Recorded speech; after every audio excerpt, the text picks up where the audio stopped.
The rich man in this parable was not just rich. He was filthy rich. Jesus said that he habitually dressed in purple and fine linen, which was the first century equivalent of wearing Gucci loafers, gold chains, and Rolex watches. It wasn't just that he took his wife to a five-star restaurant on their anniversary. He ate at a five-star restaurant every single night. In a country where the poor had only one set of clothes and were lucky to eat meat once a week, the rich man that Jesus paints here was a figure of indolent indulgence. Lazarus the beggar positions himself at the gate of the rich man. He's hoping to get a few leftovers from the rich man's table. He's covered with sores, and he is so weak that he can't fend himself off from the dogs who come to lick his wounds. In Jesus' day, there were no knives and forks and spoons and napkins, and so people ate food with their hands. And they would clean their hands by taking a loaf of bread and cleaning the leftovers on the loaf of bread. And then it was thrown away. It was this bread that Lazarus was waiting for. Then the scene shifts to the next world. Lazarus is in his glory, and the rich man is in torment. The rich man lifts up his eyes and he sees that Lazarus is in the bosom of Abraham. Abraham's bosom was a way of saying that he was in the bliss of heaven. It was customary in Jewish thought that heaven and Hades were in sight of each other, so that those who were suffering in Hades could look at those in heaven and see how happy they were, and it made their torment all the much worse. Michelangelo borrowed this concept of his afterlife in his magnificent fresco of the Last Judgment in the Sistine Chapel. If you remember the Last Judgment, at the very center of the painting is a youthful Jesus, teeming with prodigious power. Surrounding Jesus are 400 saints and apostles and disciples. The Virgin Mary, the disciples, John the Baptist, and so forth. They are obviously all very happy and in a mood of celebration. But beneath them, at the bottom of the painting, are the damned. Some are trying to hold on to the clouds before they fall into hell. A furious battle is going on between the angels and the devils. The damned are being dragged by gremlins off to their eternal punishment. Why is the rich man being punished here? What was his sin? He has no objection to Lazarus getting the bread from his table. He didn't ask his servants to remove Lazarus. Instead, his sin, I think, was his failure to even notice Lazarus. Lazarus, to him, was just part of the landscape. His philosophy was, the poor we will always have with us. He saw nothing wrong with a sick and suffering and hungry man having to spend his time at his gate waiting for a morsel of bread. You could call this the sin of not noticing. And how many insignificant people are part of our landscape every day, and we don't even know they are there. I'm not thinking of people like Lazarus who are in desperate need. Instead, I'm thinking about society's forgotten people, the men who dry off our cars at the car wash, the bus person who clears our table, the Hispanics who do our yards, the caddies who carry our golf bags. I was playing golf one day in Lake Forest, Illinois at the club in Lake Forest, and my caddy was an old, stooped, grizzled man by the name of Morris. On the 16th hole, Morris asked me what I did for a living, and I told him.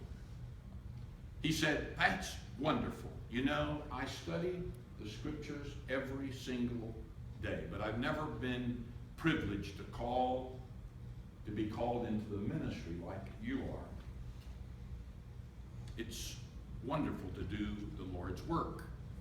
And I said, "Yes, it is." Now, here was a wonderful man with a wonderful spirit about him.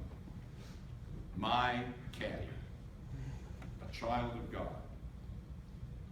I thought later, perhaps in God's sight, he was greater than I, a caddy, and I, the minister of a big and rich and powerful church in the community.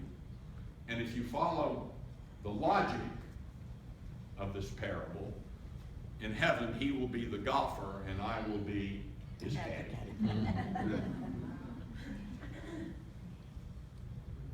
When I was on sabbatical leave in South Africa for the first time, Barbara worked in a clinic at Crossroads, which was a squatters community of over 200,000 people. They all lived in tin shacks or in little shacks whose walls were that visqueen, you know, that thick plastic material. We got to know a white family in Durbanville, which was an affluent white community not far from where we were living. We got to know them, and as we were talking, they told us that they had a yard man who came and did their yard every Wednesday, and he lived in Crossroads. But he had not been there for the last 3 weeks, and he never, ever missed, and so they wondered if something was wrong with him. They thought maybe that he was sick or something, and since he didn't have a telephone, there was no way to get in touch with him. They knew that he lived somewhere in Crossroads, but they didn't know exactly where. It's like saying somebody lives in Peoria or in Glendale. Go find one person. Barbara said, "I'm working at the clinic in Crossroads, and if you will give him my name, there are nurses and social workers who go out in the community, and perhaps they can find him." The family only knew his first name. He had worked for them for 10 years. They only knew his first name and not his last. They didn't know whether or not he had a family, didn't know anything about him. The sin of not noticing.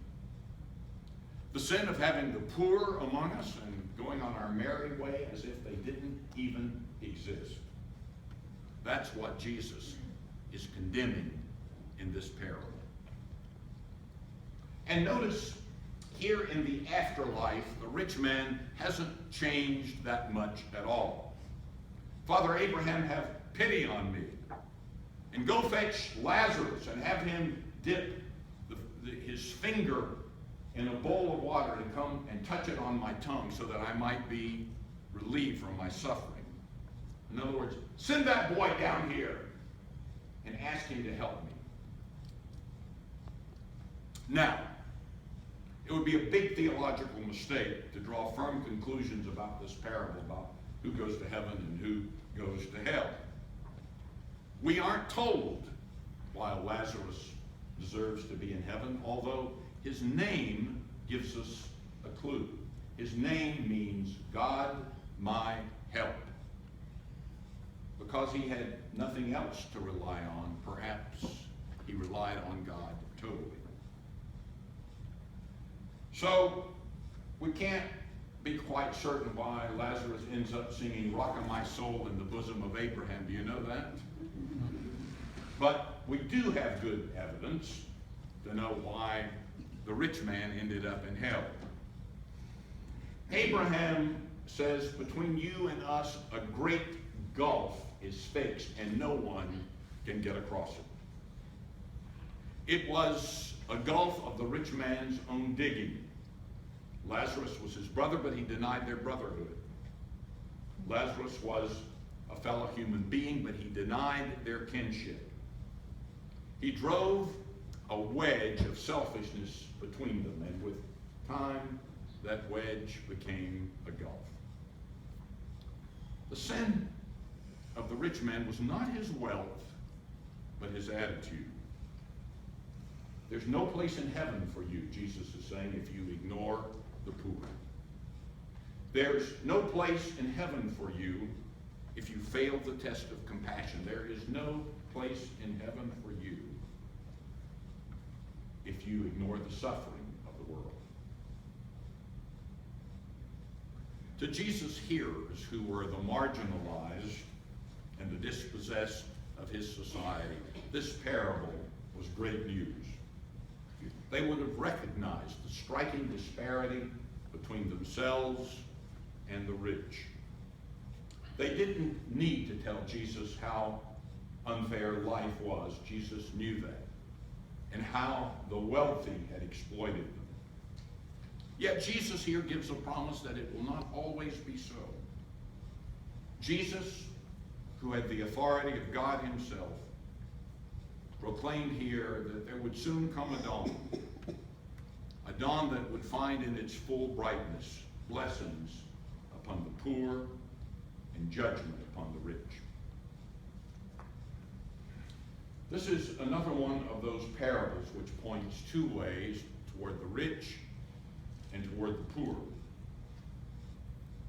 And when it comes to being rich, that applies to nearly all of us here today. If you don't think we're rich, then take a journey someday to a third world country, and you'll see it pretty quickly. None of us here can change the circumstances of our lives, where we were born, the privileges that we inherited. But I once upon a time thought that I grew up in rather modest, if not poor circumstances until we went to South Africa. And I realized how staggeringly privileged that I was. The material things that I had, health care, the opportunity for an education. Should we feel guilty that we've been so privileged? We should only feel guilt when we've done something wrong, and so we haven't done anything wrong. But we should always, always feel a little uneasy about our wealth, knowing that to those to whom much is given, much will be required. What could the rich man have done to change his fate and ended up in heaven? Would it have been enough to get medical care for Lazarus, to set up a pension for him, to meet whatever needs he had? I don't know. But the more important question that this parable raises for us is this: what are we doing with our wealth? Are we giving away at least 10% of our wealth to our church and other charities? A tithe, the biblical minimum. I'm certain that at the last judgment we will all be asked how much we kept for ourselves and how much we gave away for others. And I'm sure we will be judged by how we have treated the forgotten people, the marginalized, the people who have no status in this world. I'm sure that we will be judged by what we did with our free time. None of us can solve the problems of the world, but all of us can do something to ease the suffering. One last story. In Portland, I had a friend, a fellow mountaineer by the name of Dick Miller. Dick belonged to one of those conservative Baptist churches, but he was a great guy, and he was an engineer and surveyor, and so his church sent him off to Guatemala to bring clean water to a rural village. While he was there, Dick saw Guatemala up close and personal, and felt a call, along with his wife, to go and live in Guatemala. And what they did was extraordinary. They began to, along with other people, adopt rural schools and supply materials to the school children. It became called Adopt a School International, and he asked me to serve on the board. Adopt a School International did something very simple. Supplied pens, paper, and soccer balls, which the kids love, to rural villages. Over time, we adopted over 100 schools and were able to supply all of their material needs. One day, I asked Dick why he did that. What finally propelled him to give up his job in Portland and go and live on hardly anything in Guatemala.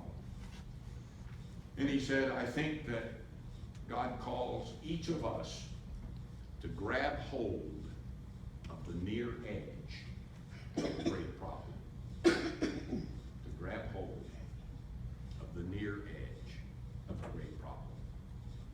And to God our Creator, to Christ our Redeemer, and the Holy Spirit our Comforter, be glory and honor, dominion and power today and forever.